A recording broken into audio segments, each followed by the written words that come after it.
On va parler aujourd'hui d'une question vraiment très importante, une question relative sur le fondement même de la société, de la culture et même le reflet d'humanité, on va dire. C'est la question de la famille, la question du mariage.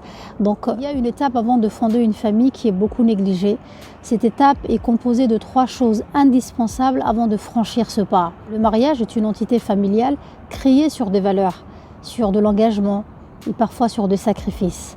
Donc il ne faut pas, oui, je veux me marier et ensuite laisser cette famille sur pilotage automatique. C'est ce qui se passe de plus en plus actuellement. Lorsqu'on laisse l'avion sur pilotage automatique, à un moment donné, il va falloir que cet avion atterrit parce que sinon il va y avoir une catastrophe.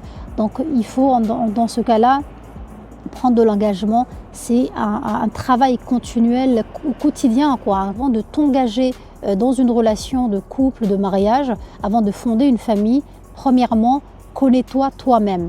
Donc il faut que tu saches ce que tu aimes, déjà qui es-tu. Donc qui es-tu, ça ne veut pas dire de me donner, de donner le nom enfin, tu es le fils de qui, de la fille de qui, non, c'est pas ça. Qui es-tu dans le sens où, que représentes-tu? Qu'est-ce que tu aimes? Tes loisirs, il faut connaître son caractère. Qu'est-ce qui vous fait rire? Qu'est-ce qui vous fait plaisir? Qu'est-ce qui vous énerve?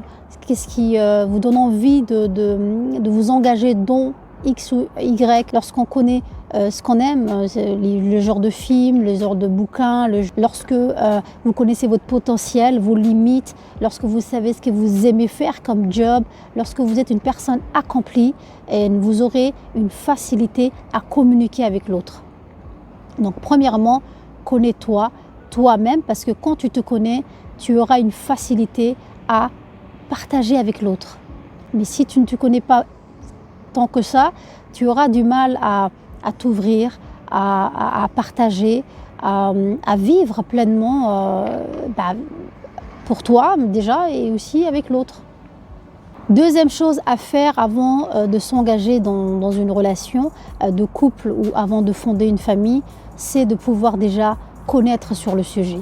Apprends-en plus sur le sujet. Sur le sujet du mariage, par exemple. Qu'est-ce que le mariage? Comment dois-je me comporter? Parce que tu n'es plus célibataire, hein. Tu veux t'engager dans une relation de couple, tu veux t'engager dans une relation familiale. Donc il y a des choses à faire, il y a des choses à ne plus faire, il y a des choses à essayer, il y a des choses à peut-être laisser. Lorsque je parle de sacrifice, il y a certaines choses que vous devriez aussi abandonner. Donc si vous vous rappelez bien, lorsqu'on était admis à une classe ou lorsqu'on passait du primaire au collège, du collège au lycée, du lycée à l'université, on a tous appris des leçons, on a tous appris des cours. Donc il faut pendant une année, dans ton année scolaire, apprendre des leçons et des cours, ensuite de passer un examen et ensuite d'être admis. Donc c'est pour ça que je vous dis, si vous voulez fonder une famille, rentrer dans une relation, dans le mariage, fonder une famille, il faudrait connaître le sujet. Donc apprendre, se former. C'est pas très difficile, hein. Vous pouvez aller vous renseigner auprès de l'imam à côté de chez vous, prendre des cours en ligne avec des gens qui connaissent le ilm. Le ilm est vaste aussi, hein. Ça peut être religieux, ça peut être, la science est vaste, hein. Ça peut être religieux comme ça peut être des livres de psychologie, de culture générale, vraiment documentez-vous beaucoup sur le sujet. Il faudrait que vous sachiez qu'est-ce que le couple, qu'est-ce que le mariage, qu'est-ce que la vie de famille, qu'est-ce que la parentalité, comment dois-je me comporter avec mon époux, mon épouse, quels sont ses droits. Quel est son droit? Quel genre de devoir je dois faire? Le fait une fois qu'on est en couple, il faut passer du temps ensemble, il faut créer des choses. Donc il faut, dans ce cas-là, pouvoir penser à comment créer le couple. Parce qu'avant de créer la famille, le foyer, il faut créer le couple. C'est vous la fondation. La fondation, c'est le mari et la femme. La fondation d'un foyer, d'une maison, c'est le mari et la femme. Les piliers, c'est votre fruit, c'est l'amour, c'est le respect, c'est tout ça. Le toit, c'est les enfants. Enfin, c'est comme ça que moi je définis un peu. Je ne sais pas si c'est correct pour tout le monde, mais c'est ça. La fondation, c'est les parents, c'est le mari et la femme. Les piliers, c'est votre amour, c'est le respect, c'est la valeur dans laquelle vous avez fondé cette famille. Le toit, c'est les enfants. Donc c'est vraiment quelque chose de très important à comprendre. Donc deuxièmement, apprends-en sur le sujet.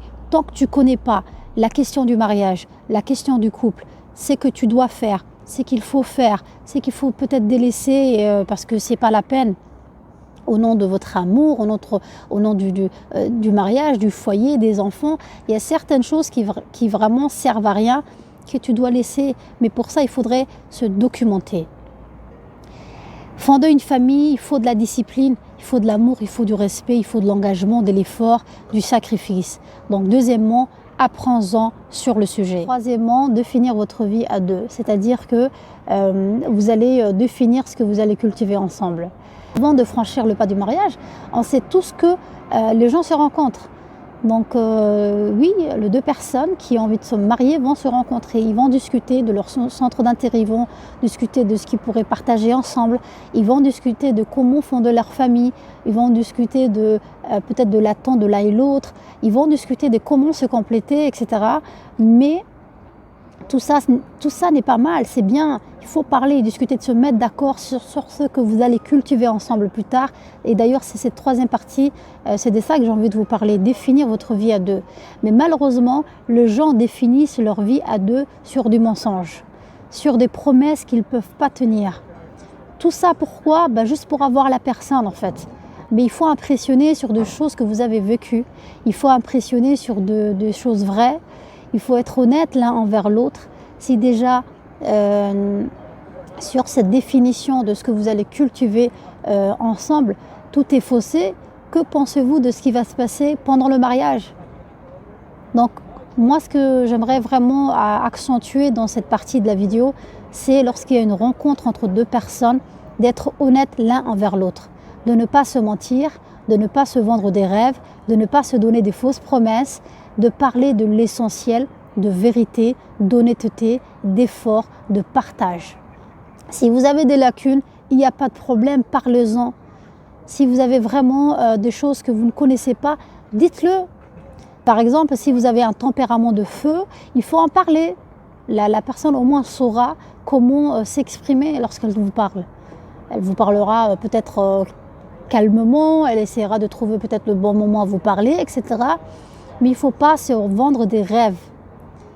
Il y a une rencontre, un rendez-vous galant, les gens se voient, ils se vendent des rêves. Et malheureusement, il y a une désillusion. Une fois marié, il y a une désillusion totale. Donc il ne faut pas se mentir. Tu as un boulot, tu as des choses que tu as envie de faire, que tu n'as pas encore réalisées. Ces choses que tu n'as pas réalisées, dans cette troisième partie, de définir votre vie ensemble à deux, votre vie à deux, vous pouvez parler à la personne de ça. Tu peux dire, voilà, en fait, j'aime ceci et cela, j'ai envie d'accomplir ça, j'ai envie de faire ceci. La personne va t'accompagner parce que vous êtes des partenaires. Donc, c'est très important cette partie. Lorsqu'il y a une rencontre, que vous faites connaissance et qu'une personne vous plaît, vous allez forcément engager une conversation, vous voir, discuter de votre avenir, discuter de ce que vous aimez, discuter de ce que vous allez faire ensemble. Dans ce cas-là, parlez de la réalité. Parlez de ce que vous avez réellement envie de voir chez l'autre, de ce que vous aimeriez faire aussi. Et ne mettez pas d'exigence entre vous, laissez couler les choses. En fait, vraiment, il faut mettre en place un climat de confiance, mettre en place des projets ensemble. Définir votre vie à deux, c'est le fait de planifier ce que vous allez cultiver ensemble. C'est-à-dire, si tu as des objectifs, d'en parler avec ton partenaire. Parler de vos envies et l'autre personne va aussi parler de ce qu'elle veut et ensemble vous allez essayer de combiner tout ça et de mixer tout ça. Vous fixez des objectifs pour atteindre ceci.